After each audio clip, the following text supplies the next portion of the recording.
The Neural Growth Factor, NGF, by Chris Fry, Sally Yu, Randall Harley, and Jerry Shong. History of NGF. In the 1940s, Victor Hamburgers invited Rita Levi-Montalcini and Stanley Cohen to work in his lab in St. Louis, Missouri at Washington University.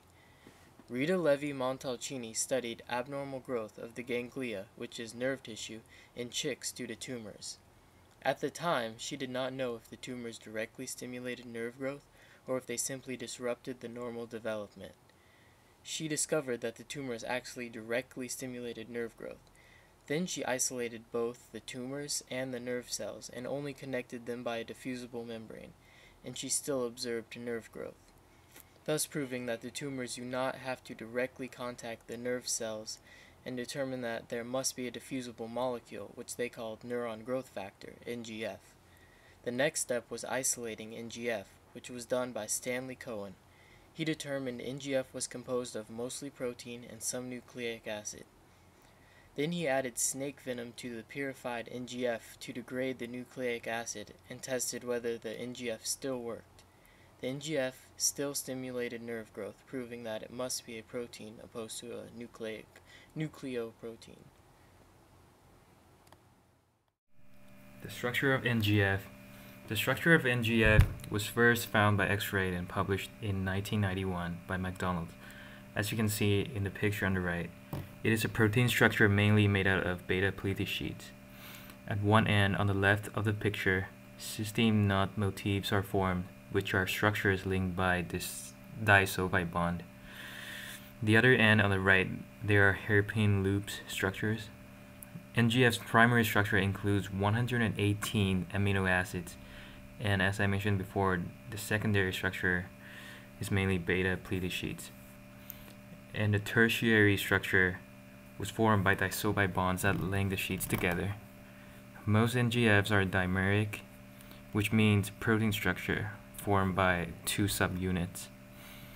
From the publication of UCSD and other research institutions, we know that NGFs function with at least two classes of membrane receptors, the P75 neurotrophin receptor and TRKA, a transmembrane tyrosine kinases, both of which are associated with neurodegenerative disorders. And now for the function of NGF in the body. NGF supports brain cell survival and growth of cell connections during fetal development. Until as recently as 10 years ago, researchers believed NGF's effects to be solely within this growth period. However, new research has produced evidence that NGF has effects in the adult nervous system as well. It boosts nerve cell activity and function in the fully functioning adult nervous system, both central and periphery. Specifically, it boosts axonal growth via increasing elongation and branching. Write that down. NGF also aids in the healing process of damaged neurons. There is evidence that NGF circulates throughout the entire human body and is important for maintaining homeostasis. NGF's potential treatment for Alzheimer's disease. There are generally three phases of medicine clinical trial. You don't have to write this down.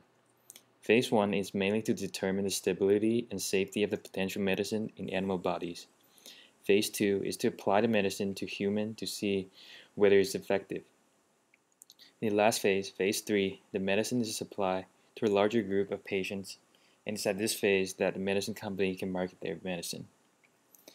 A phase 1 study of NGF at Rush University and UCSD indicated that the single administration of the therapy was generally safe and well tolerated. A phase 2 multi-center trial of NGF gene therapy is scheduled to begin later in 2008. The trial will include a placebo group and will be performed in a larger number of people, allowing a more clear understanding regarding the potential ability of NGF to treat Alzheimer's disease. So, in Alzheimer's disease, deep brain cells called cholinergic neurons are lost, and these cells are NGF responsive.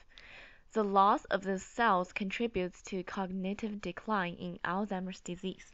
Knowing that the cholinergic cells respond to the neural growth factor, scientists modeled the neuron loss in monkey brains by cutting their connections to the hippocampus. Each black dot in the picture represents one cholinergic neuron. 1 month later, noted by the picture, they noticed a significant loss of the neurons. However, the reintroduction of a neuron growth factor after the damage demonstrated the protection of the neurons. In the graph, without neural growth factor, 75 of the neurons died, and with the growth factor, 80% of them survived. The neural growth factor prevents death of neurons in brain as it reverses the atrophy of neurons in aging. It actually prevents cell degeneration.